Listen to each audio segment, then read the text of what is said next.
वैभव जी, नई दिल्ली से। राधे राधे महाराज जी। महाराज जी, निरंतर प्रयासों के बाद भी जब असफलता मिलती रहे तो स्वयं को भाई मोटिवेट क्या और प्रयास सकारात्मक। करते हो? लौकिक ही प्रयास तो करते हो ना। अपने पूर्व पाप के नष्ट करने का प्रयास तो नहीं करते कि आप कोई अनुष्ठान कर रहे हैं, आप भजन कर रहे हैं, आप परोपकार कर रहे हैं, आप तीर्थयाटन कर रहे हैं पवित्र भाव से। ये तो सब कुछ है नहीं। तो पूर्व में जो पाप कर्म किया है, अब जो आप सफलता के लिए प्रयास करते हैं, वो आपको असफल कर देता है, गिरा देता है। तो आपका प्रयास कोई आध्यात्मिक है क्या? तो फिर बिना आध्यात्मिक प्रयास के आप कैसे विजय प्राप्त कर सकते हैं? जो हमने पूर्व में पाप किए हैं, गलतियां की हैं, वो हमको दुख देंगे ना। हम पढ़ लिख करके अच्छा बनना चाहते हैं, हमको गिरा देंगे। हमारे पास सर्टिफिकेट लेकिन नौकरी नहीं मिलेगी, व्यापार में पैसा लगाते हैं लेकिन सफलता नहीं मिलती है। तो वो हमको दुख देगा ना पाप कर्म। तो उस पाप कर्म को नष्ट करने के लिए हम क्या प्रयास करते हैं? विचार कीजिए। कोई प्रयास नहीं करते ना, तो उसके लिए प्रयास करो। हम कह रहे हैं कुछ मत करो, राधा राधा राधा राधा राधा नाम जपना शुरू करो। काउंटर लो और गिनती से 50,000 रोज नाम जप करो। फिर हमें बताओ लंबे समय तक। ये नहीं कि अब 4 दिन बाद हमसे प्रश्न करो कि 50,000 नाम जप किया, हमारी नौकरी नहीं लग गई, हमारा काम नहीं बना। लंबे समय तक जप कीजिए, फिर देखिए सफलता मिलती है कि नहीं। कुछ जने बिना प्रयास के भी महाराज जी, क्या उनका पूर्व का प्रारंभ। पूर्व का पुण्य है कि उनका प्रयास कोई ज्यादा प्रशंसनीय नहीं है, पर वो सफलता प्रशंसनीय प्राप्त कर रहे हैं। ये पूर्व का पुण्य है। ऐसा भी देखा जाता है कि वो बिना उसमें योग्यता भी नहीं है फिर भी। बिल्कुल, हाँ, योग्यता भी नहीं, प्रयास भी नहीं, सफलता अधिक है। ये पूर्व का पुण्य उनका काम कर रहा है। योग्यता है, प्रयास भी है, लेकिन सफलता नहीं। ये पूर्व का पाप उसको गिरा रहा है। क्रम होता है। जब पुण्य लगेगा तो आप पाप कर्म करो तो भी उन्नति होती चली जाएगी, और जब पुण्य का संयोग आएगा, जैसे पाप का लगा संयोग, तो अब आप चाहे जितना पुण्य करो, आप चाहे जितना धर्म करो, वो आपको दुखाई देता चला जाएगा। और पुण्य का संयोग है तो आप पाप कर्म करो तो भी आपको सुख मिलता चला जाएगा। लेकिन जब ये पुण्य खत्म होगा और पूर्व का पाप और वर्तमान का पाप मिलेगा तो आपको कष्ट दे देगा। और जब उनका पाप नष्ट हो जाएगा और तो ये पुण्य और वो पुण्य पीछे का जब मिलेगा तो उनकी उन्नति हो जाएगी। ये एक क्रम है ईश्वरीय, जो ईश्वरी भागवती है, जो क्रम है वो ये है। तो इसलिए नाम जप करो और अपने पापों को भस्म करके आगे बढ़ो। नाम जप करो, ठीक है। अशोक जी, नीलिमा जी। राधे राधे। राधे राधे महाराज जी, आपके चरणों में कोटि कोटि प्रणाम। महाराज जी, यूट्यूब में आपको देखकर, आपकी वाणी सुनकर, कीर्तन सुनकर एक अलौकिक अद्भुत आनंद की अनुभूति होती है, और वो खिंचाव यहाँ खींच लाया महाराज जी।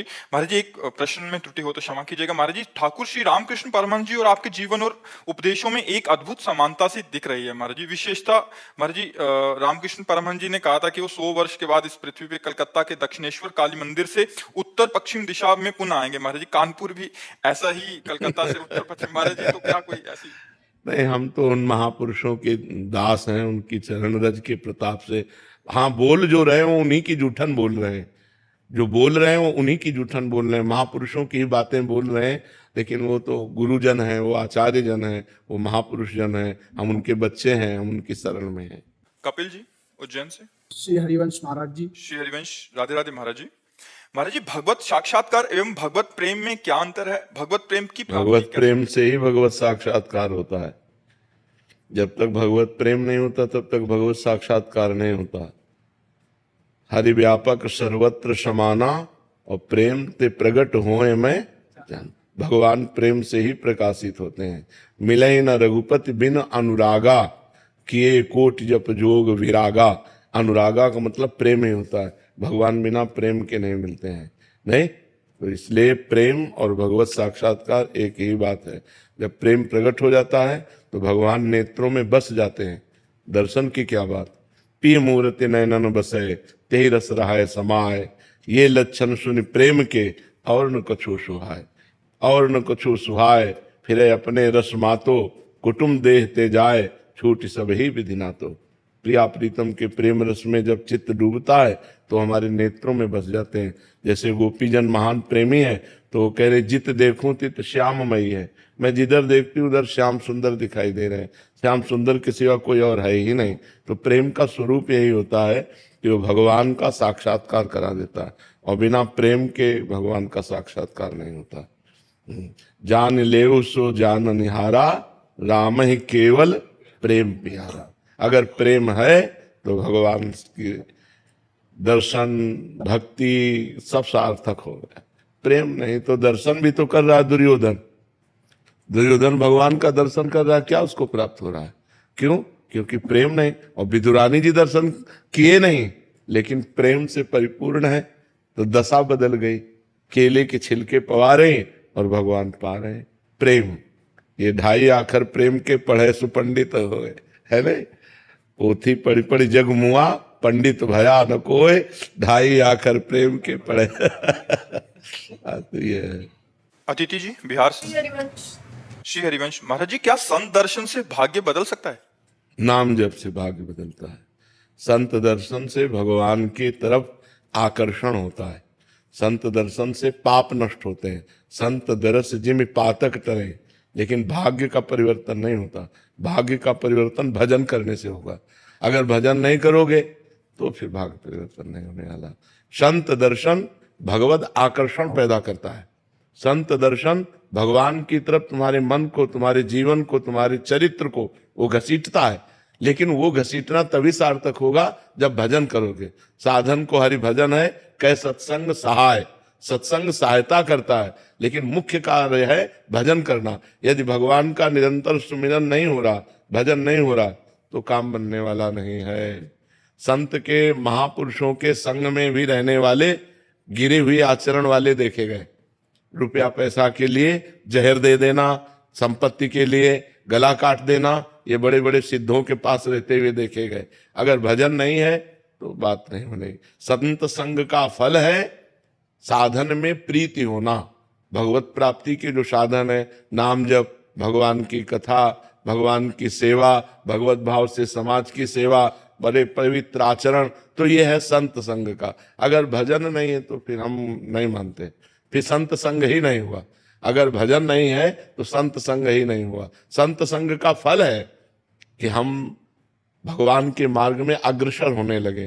क्योंकि संतों का प्रभाव, आप सरिस चाहे सबकी ना, वो अपने समान सबको बनाना चाहते हैं। तो उनका संग जब हम करेंगे तो भजन में प्रीति हो जाएगी, भजन चलने लगेगा, गंदे आचरणों से वैराग्य हो जाएगा।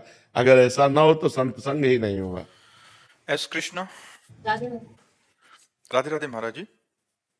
महाराज जी, जन्म और मृत्यु पूर्व निर्धारित होता है। मृत्यु का समय, स्थान और कारण भी पहले से निश्चित है, लेकिन अगर प्रभु की कृपा से धामवास मिल जाए तो या भाग्य गया पलट जाएगा, फिर लिखित मिट जाएगा, फिर लिखित मिट जाएगा।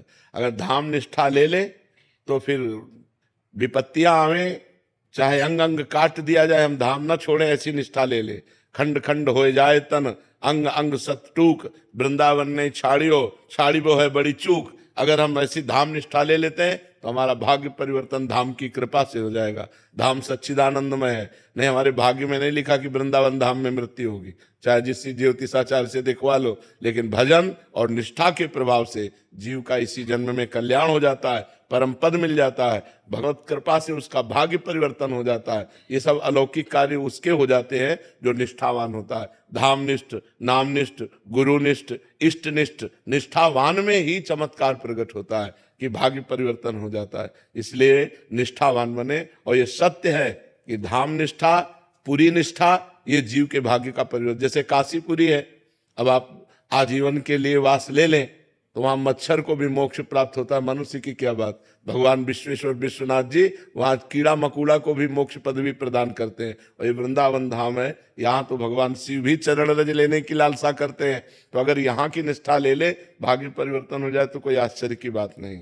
जे रेणु पर मरिबो मंगल आए, अगर यहाँ शरीर छूटता है तो निश्चित भगवत प्राप्ति होती है। ये भगवान का धाम है। श्रीकांत जी जर्मनी से।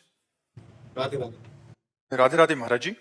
महाराज जी, आप कह रहे हैं कि महाभारत में पांडु राजा और उनकी धर्मपत्नी ज्ञान देते हुए कहते हैं कि जब मनुष्य को सत्य का बोध होता है, मृत्यु लोक त्यागने पर उसे 3 ऋण चुकाने पड़ते हैं, देव ऋण, ऋषि ऋण और पितृ ऋण। महाराज जी, इसमें देव ऋण जो दान धर्म से चुकाया जाता है, इसमें दान धर्म का मतलब कौन सा है महाराज जी? देव ऋण को दान के द्वारा।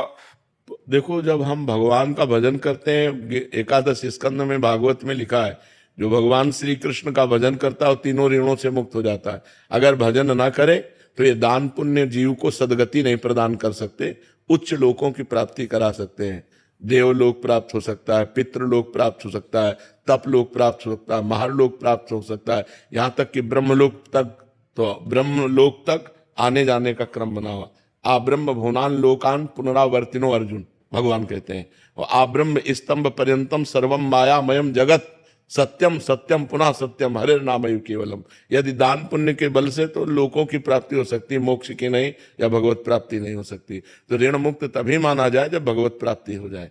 अगर भगवत प्राप्ति नहीं है तो कोई ऋण मुक्त नहीं हुआ। मनुष्य जीवन का जो परम कर्तव्य है वो भगवत प्राप्ति। सो परत्र दुख पावई सिर धुनि धुनि पछताए, काले कर्मय ईश्वर मिथ्या दोष लगाए। जो न तरय भव सागर असमाज नर पाए, सुअति निंदक मंदमति आत्मानंद गति जाए। वो आत्महरा है, चाहे जो ऋण पूरा कर ले, यदि भगवत प्राप्ति नहीं करता। मनुष्य जन्म भगवत प्राप्ति के लिए मिला हुआ है। तो मातृ ऋण, देव ऋण, पितृ ऋण, ऋषि ऋण, सबसे ऋण हो जाता है जब भगवान की प्राप्ति हो जाती है।